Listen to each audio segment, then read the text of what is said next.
Hey, well, hi. Thanks so much Hi. for talking to me. I appreciate it. I enjoyed the series. I watched it all yesterday. I'm so bad at binging stuff, but I enjoyed it. Wow. So to start off for both of you, what was it that made you want to be a part of it? We'll just go Sendhil, then Sam.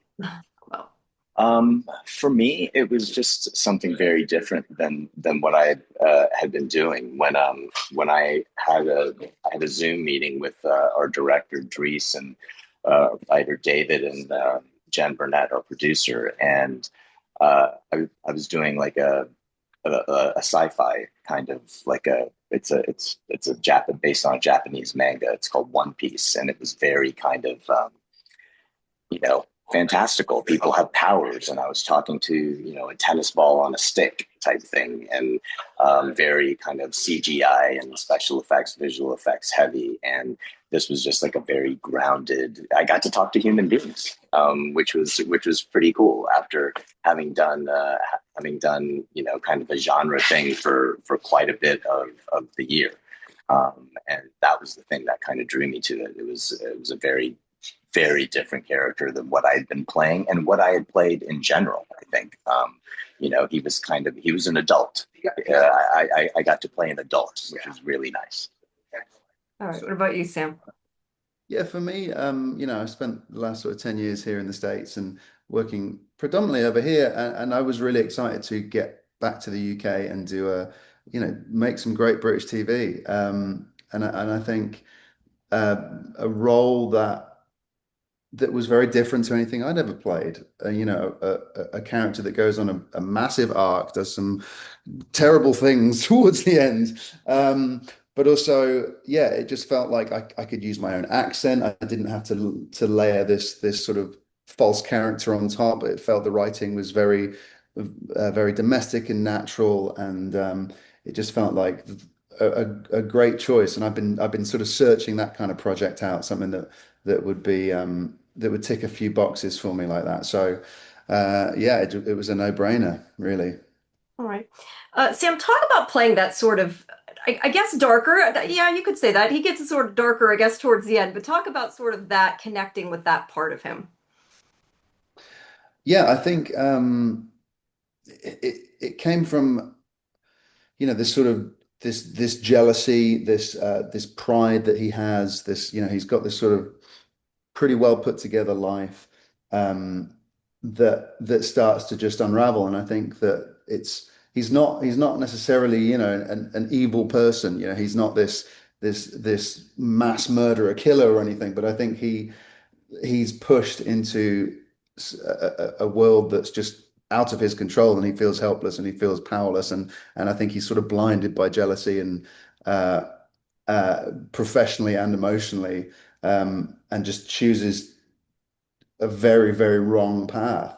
Um, but I think to yeah, to wind up in that kind of emotional state was a real challenge. And obviously, you try and pull from life as much as you can for certain for certain roles and situations. But I can't say I've poisoned anybody before. But it was yeah, finding the reality in that, and the the tipping point to actually do something like that was yeah, it was a great challenge.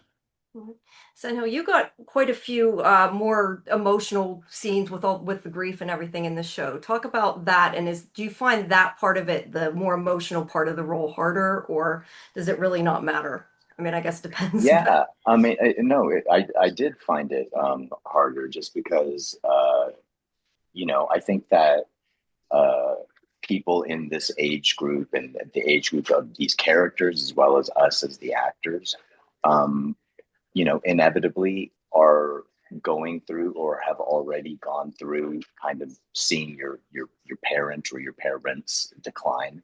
And to be a part of, I mean, obviously that's the impetus for Leo coming back in the first place, is that his father is not in very good health. And at the time for me, my father hadn't been in very good health. So it was I was actually really scared to kind of go into those areas. And I found it really cathartic actually to kind of confront it like that. And in a way, kind of go through those emotions, but in a fictional way where I had an easy way to deal with it, right? Because at the end of the scene, Dries would call cut and it was over. And, Madhav, who plays my father, who's such a character, um, it would snap back to reality. And I was like, oh, okay, I wish I could do that in real life, and then you kind of find there was like a little bit of like finding ways of coping with things in real life by what I was doing through the character. And that was kind of like a really interesting kind of side benefit that I hadn't really thought about. And it just kind of happened. And then, luckily my father kind of miraculously has become much better. So it's all happy endings. It would have been a happy ending for Madhav if Sam hadn't killed him. Yeah. You know, That kind of hate it when that happens. Jacob. Sorry, Jacob. Yeah, I Jacob, didn't not Sam. kill the actor Madhav, Yes, just so just we to know. just to be. This Just is to how put that rumors on get record. started. Yeah, No, yeah. exactly. Talk about your characters' relationship because obviously they do not get along, just for Yeah. both of you. Yeah, yeah. That's it. I think Leo is the last person Jacob expects to reappear at this period. I think that their history is very fractured, and there's a lot. I mean, that's probably where his first experience of like deep jealousy and rage comes from, is in the form of Leo. So I think instantly the hair, the tension's up, the shoulders are up. He's on the defensive right out the gate. I think episode one, he sees him in the corridor for the first time and sort of has to go and take a moment and a breath. So I think it was really fun to play. Me and Sendhil have a great relationship, and so playing that tension between the two of them was just really, really satisfying. Some of those scenes, just getting to like poke each other's buttons and really twist the knife. And enjoy it. And I think it's just another great level to this chaotic relationship world. You've got the desire, the romance, and then this yeah, this kind of alpha male off between the two of them.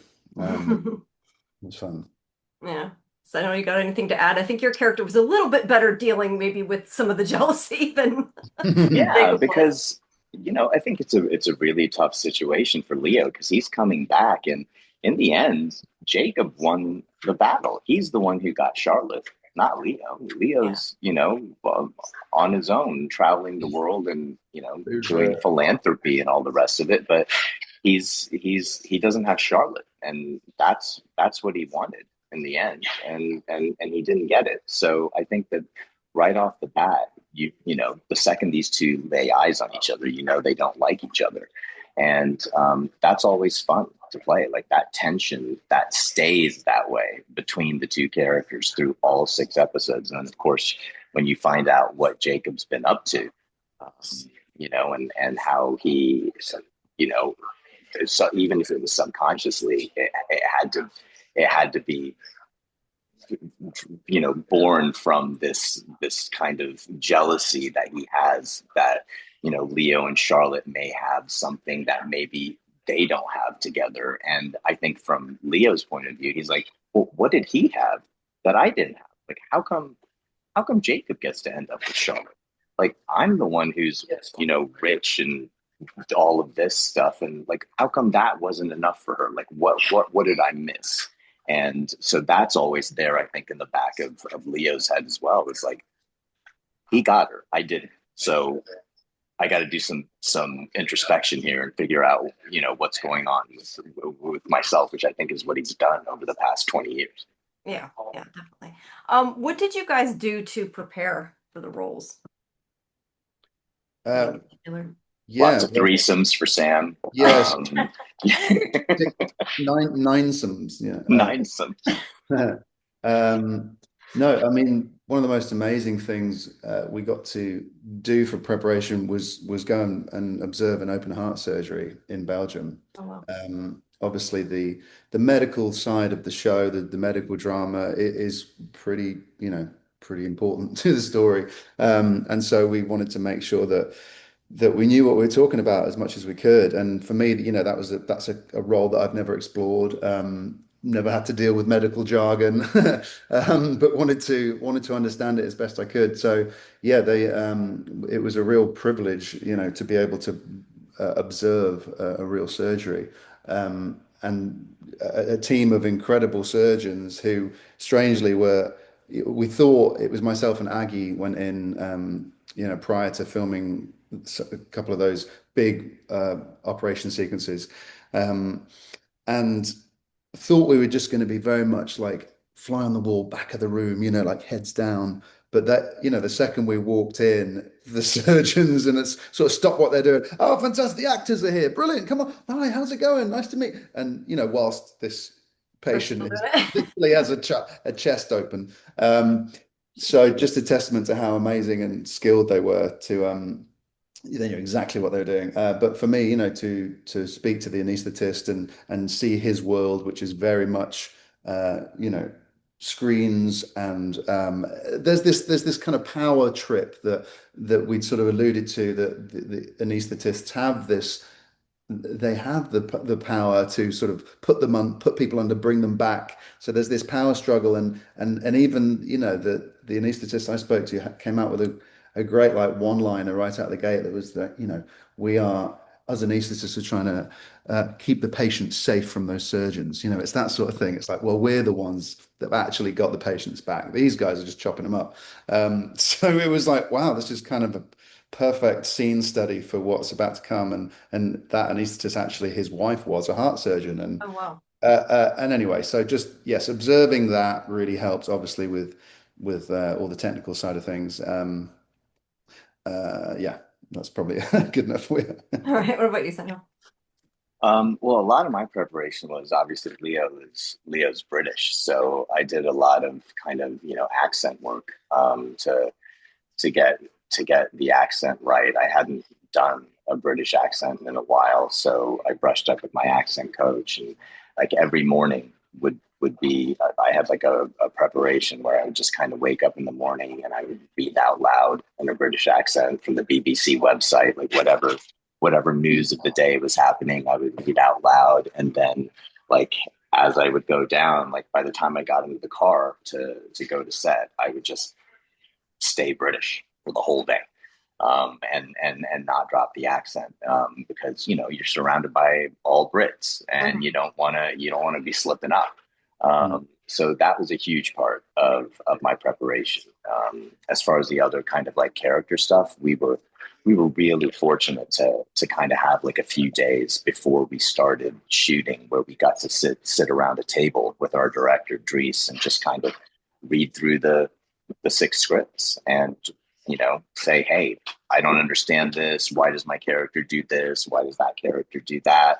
And if it didn't work, it was a real kind of collaboration. Like they were open to changing things and being like, okay, like if this makes more sense for Leo, then let's go in that direction. And that part was a blessing. It's always really helpful as an actor to kind of have writers and directors who understand that, and they help you do your job. They help you with your preparation, and sometimes you can be in a situation where they're not really helpful. And I think we got really lucky with this, that me, Sam, Bell, and Aggie all got to just sit there for a couple of days. I think it's 2, maybe 3 days, where we just sat there around a table with scripts and got to kind of work through everything. Okay, great. Well, we're out of time, but thank you so much, both of you. I appreciate it. Yeah, I enjoyed it. Like I said, I watched it all once, so I definitely Wow, enjoyed good for it. you. Thank you so much. Thank you, Thanks a James. lot. Have a good day. I was always a fan of Heroes. I just wanted to to say that. It's been forever, but I did enjoy it Thank you very back much. in I the day. appreciate that. Thanks. Bye bye, guys. Thanks. Bye. Bye bye.